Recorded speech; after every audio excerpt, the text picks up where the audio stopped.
আসসালামু আলাইকুম। হ্যালো বন্ধুরা, কেমন আছেন সবাই? আমি মোহাম্মদ আলামিন সম্পূর্ণ নতুন একটা ভিডিও নিয়ে আমি আপনাদের সামনে হাজির হয়েছি। আমি মূলত যে অঞ্চলে থাকি, মৌলভীবাজারের জুড়ি উপজেলা, একটা পাহাড়, টিলা, চা বাগান বেষ্টিত এলাকা। তো সেই এলাকার একটা প্রাকৃতিক চিত্র আমি আপনাদের সামনে দেখাতে যাচ্ছি। আজকে বছরের প্রথম দিন, পহেলা জানুয়ারি। আমি আমার ছোট্ট বাইকটি নিয়ে আঁকাবাঁকা পাহাড়ি পথে চলছি।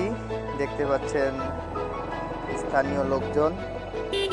মূলত জুড়ি উপজেলায় আদিবাসী এবং মুসলমান সমাজের একটা মেলবন্ধন। একদিকে যেমন পাহাড়, টিলা, চা বাগান, অন্যদিকে সমতল হাওর বেষ্টিত এলাকা। আজকে আমি পাহাড়ি অঞ্চলটা, এই এলাকাটা আমি আপনাদের দেখাচ্ছি। পরবর্তীতে সময় হলে আমি জুড়ির অপর পাশ হাওর এইটা দেখাবো। জুড়ি উপজেলা মূলত ভারতের আসাম রাজ্যের পাশে। আসাম রাজ্য আর জুড়ি উপজেলার এই অংশের ভূপ্রকৃতি একই রকম। এটা মৌলভীবাজার জেলার বড়লেখা থানার অন্তর্গত একটা সময় ছিল। এখন জুড়ি একটা নতুন উপজেলা।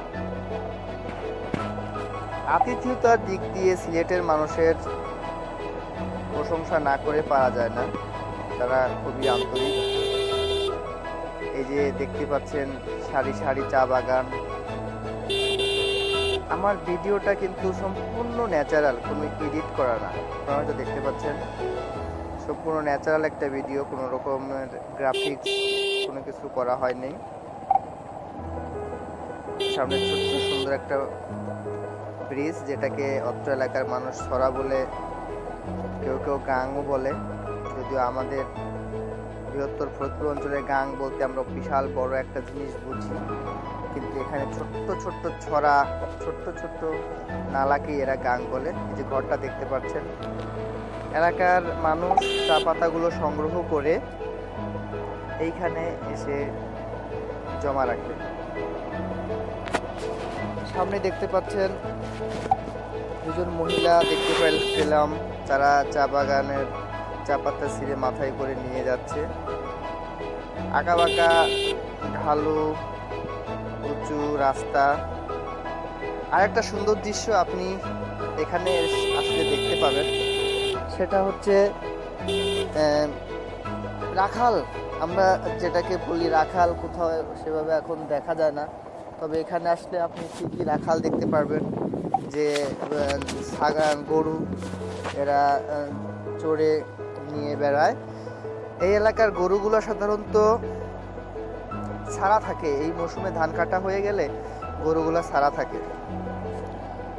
তো বন্ধুরা, সামনে যে বাড়িগুলো দেখতে পাচ্ছেন, এগুলো হচ্ছে এই চা বাগানে যারা কাজ করে তাদের যে বাবু বলা হয়, চাকরি করে, চা বাগানে চাকরি করে বাবু। তাদের খুব অবাক করা বিষয়টা হচ্ছে যে এখানে চা বাগানের বাবুদেরকে এখনো হাফ প্যান্ট পরে চাকরি করতে হয়। এটা ব্রিটিশদের যে নিয়ম, সে নিয়মটা এখনো সেটা বলবৎ আছে।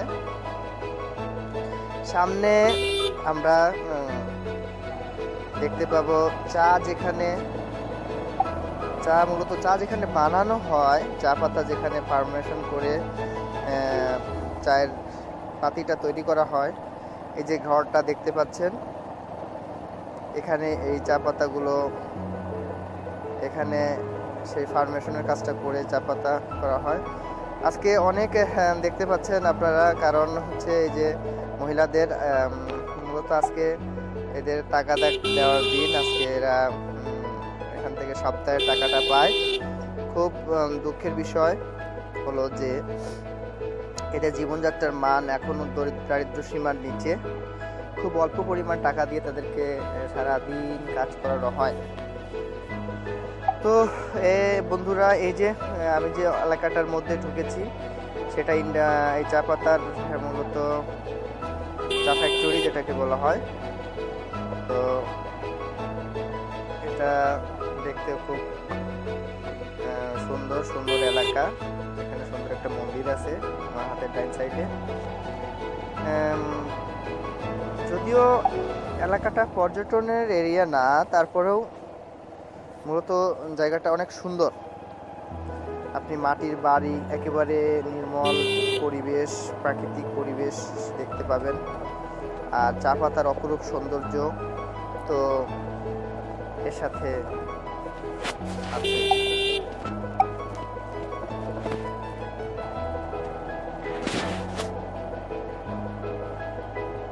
আমি যেখানে থাকি মূলত সেখান থেকে উপজেলাটা 10 কিলোমিটার দূরে হবে। আমার স্কুলটা যেখানে সেখানটার পাশেই আমি থাকি। মূলত যেহেতু জুড়ি সেরকম কোনো উপজেলা এখনো হয়ে ওঠেনি, তাই আমি আমার স্কুলের পাশেই থাকি। এটা আপনারা দেখতে পাচ্ছেন, সামনে হচ্ছে ছোটদামা ইউনিয়ন, সোনারোপা পার হয়ে ছোটদামা ইউনিয়ন, তারপরে জুড়ি উপজেলা। মূলত যোগাযোগ ব্যবস্থা খুব সুন্দর। আপনি নিমেষে একটা জায়গা থেকে অন্য জায়গায় যাইতে পারবেন। এই যে সিএনজিগুলো দেখতে পাচ্ছেন খুব পাওয়া যায় এখানে, যেহেতু গ্যাসের কোনো সমস্যা নাই। এদিকে সিএনজিগুলো তো মূলত আমাদের ঢাকার মতোই গ্যাসের মাধ্যম দিয়ে চলে, গ্যাস দিয়ে চলে, এই জন্য তাদের চালায় তারা খুব পোষাইতে পারে।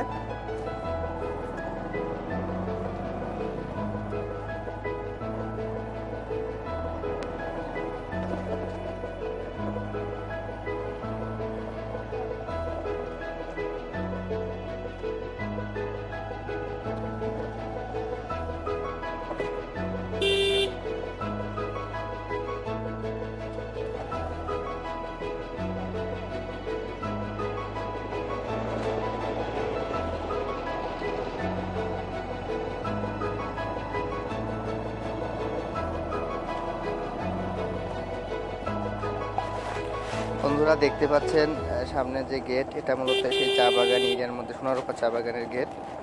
সামনে আমরা ছোট দামায় চা বাগান এরিয়া পাবো।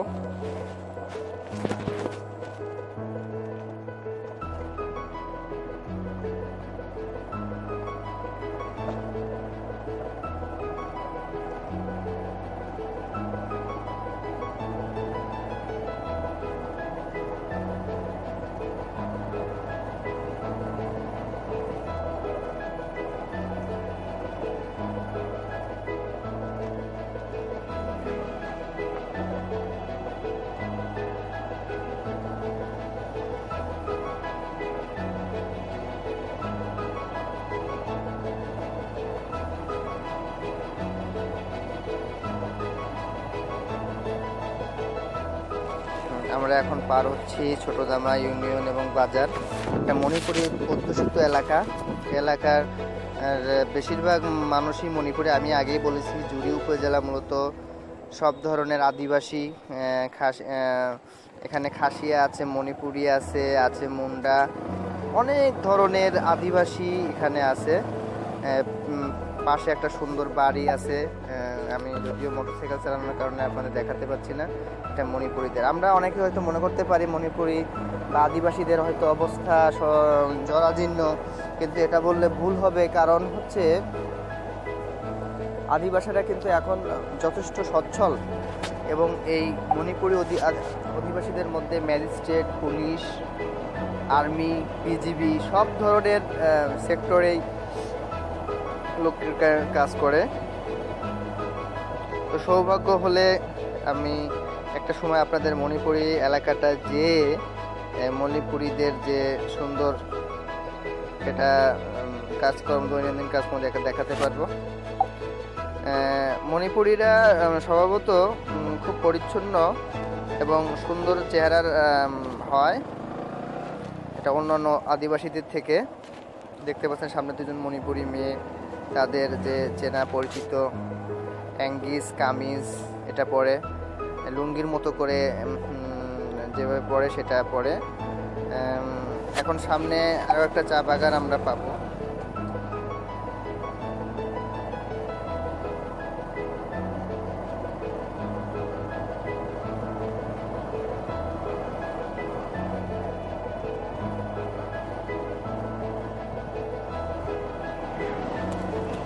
মূলত এই জায়গাটা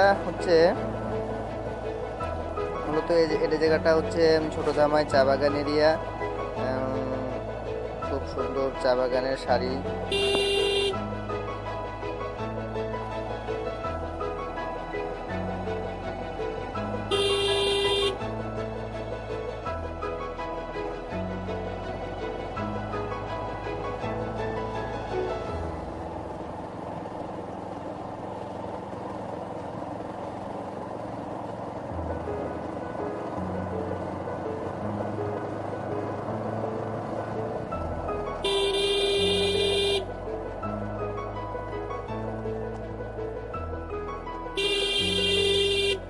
বন্ধুরা, এখন আমাদের একটা টিলা উঠবো আমরা। মূলত সামনে আমাদের টিলা পাড়ি দিতে হবে, যে টিলা পাড়ি দিয়ে আমরা ছোট ধামাই ফ্যাক্টরি পার হয়ে আমরা জুটির দিকে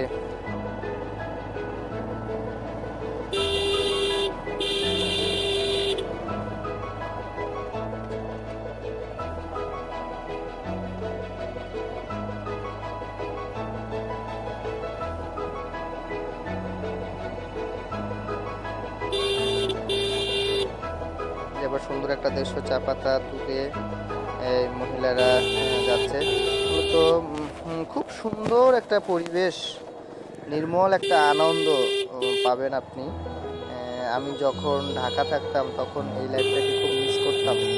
এখন সৌভাগ্যক্রমে আমার এখানে চাকরি হয়েছে। যাই হোক, প্রকৃতির মধ্যে থেকে একটা নির্মল পরিবেশের মধ্যে থেকে একটা সজীব, নিজেকে একটু সজীব উজ্জীবিত রাখার চেষ্টা করি সবসময়। অনেক কিছুর অভাব থাকে এখানে, নিঃসঙ্গতা থাকে আধুনিক জীবনের যে যত সুযোগ সুবিধা আছে সম্পূর্ণটাই। কিন্তু মূলত জসীমউদ্দিন যেরকম প্রকৃতি নিয়ে খুব প্রকৃতিকে ভালোবাসতো, উইলিয়াম ওয়ার্ডসওয়ার্থ যেমন প্রকৃতিকে ভালোবাসতো, সেই প্রকৃতিকে ভালোবাসার লোভেই হয়তো অনেক কিছু ছেড়ে এই সুন্দর পরিবেশের সাথে নিজেকে মানিয়ে নেওয়ার চেষ্টা আমি করছি। রাখাল তার গরুগুলা নিয়ে ফিরে যাচ্ছে বাড়িতে, এখন বিকালের আগ মুহূর্ত। তো আমরা একটা টিলায় ওঠার চেষ্টা করতেছি, উঁচু উঁচু টিলা। এখানে কোন কথা, বাংলাদেশের বেশিরভাগ জেলায় দুটা বিভাগ, শুধু সিলেট আর চিটাগং, এই দুইটা বিভাগ ব্যতীত বেশিরভাগ অঞ্চলটাই সমতল। তো সমতলের মানুষ যারা টিলাতে আসবে তাদের দেখে অনেকটা অভিভূত হয়ে যাবে প্রথমে দেখেই। আমারও প্রথমে অভিভূত হয়েছে, একদম ভালো লেগেছে। সামনে আমরা আরেকটা ফ্যাক্টরি অতিক্রম করছি, এটা হচ্ছে ছোট ধামাই চা ফ্যাক্টরি।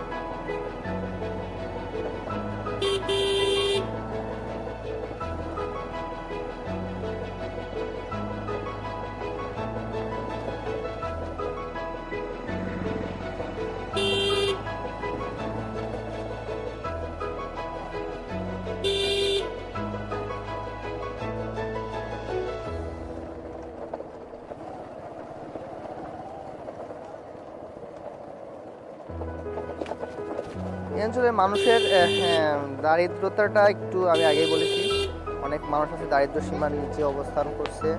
মূলত সিলেট সম্পর্কে আমরা অনেকেই হয়তো ভুল ধারণা নিয়ে আছি যে সিলেটের মানুষ মানে লন্ডনে বড়লোক। আসলে এখানে সীমাবদ্ধতা অনেক অল্প কিছু মানুষ বিদেশে থাকে, সিলেটে থেকে, আর বেশিরভাগ মানুষই দারিদ্র সীমার নিচে বসবাস করে। তার কারণ গড় হাজিরা হিসাব করলে দেখা যাচ্ছে যে এখানে একটা মানুষ সারাদিন পরিশ্রম করে 200 থেকে 250 টাকা 300 টাকা পায়। তো এখনকার যুগে আপনি পরিশ্রম করে 300 টাকা 350 400 টাকা দিয়ে আসলে কিছুই হয় না। তো আর যারা লন্ডনিয়ান আছে, আমেরিকা আছে, এদের অবস্থাটা তো আবার অনেক ব্যতিক্রম। কোটি কোটি টাকার বাড়ি তারা বানিয়ে রেখেছে এখানে, এরকমও আছে। তো সব মিলায়ে বলতে গেলে অর্থনৈতিক প্রবৃদ্ধি বা দুর্বলতার দিক দিয়ে কিন্তু অনেকটাই এগিয়ে রয়েছে এই সিলেট বিভাগ।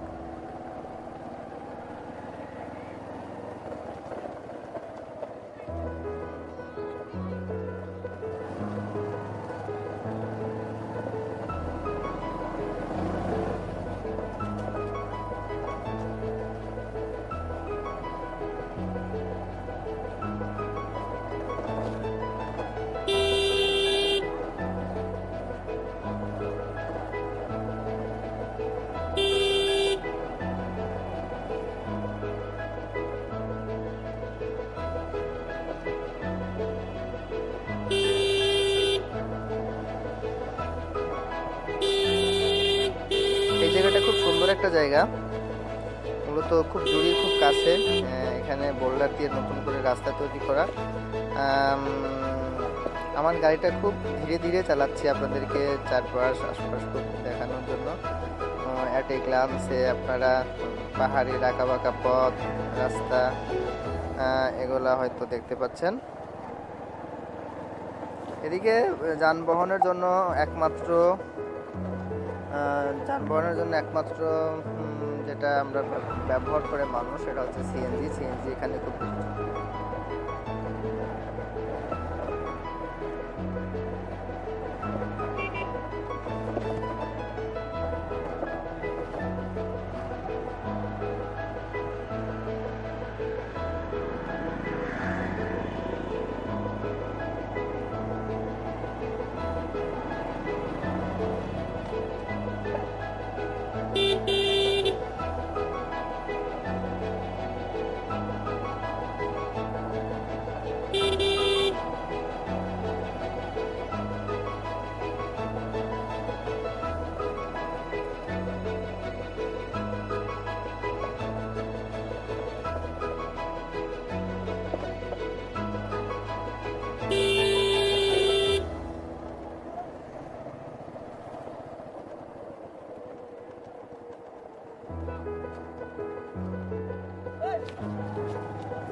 বন্ধুরা, আপনারা হয়তো মনে করতে পারেন আমি কিন্তু ভিডিওটা একটানা করেছি এবং সম্পূর্ণটাই চা বাগান এরিয়া এবং পাকা রাস্তা, সরু বিকালের আলো পড়াতে হয়তো আমার ভিডিওটা একটু বোঝা যাচ্ছে না। সামনে হয়তো এই আলোটা চলে গেলে ভিডিওটা আরো সুন্দর হবে।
তো বন্ধুরা, আমরা খুব এই যে মূল রাস্তায় চলে আসছি, মূলত জুড়ি থানা। আর এই পাশে যে রোডটা দেখতেছেন এটা হাইওয়ে রোড, এটা আপনার ভারতীয় ইন্ডিয়ান বর্ডারের কাছে গেছে। আমরা জুড়ি থানায় চলে এসেছি। তো বন্ধু, আর ভিডিওটা আর বেশি বড় করব না। সবাই ভালো থাকবেন, সুস্বাস্থ্য কামনা করি। আর 2021 সাল ভালো থাক, সবাই ভালো কাটুক। ধন্যবাদ সবাইকে, খোদা হাফেজ।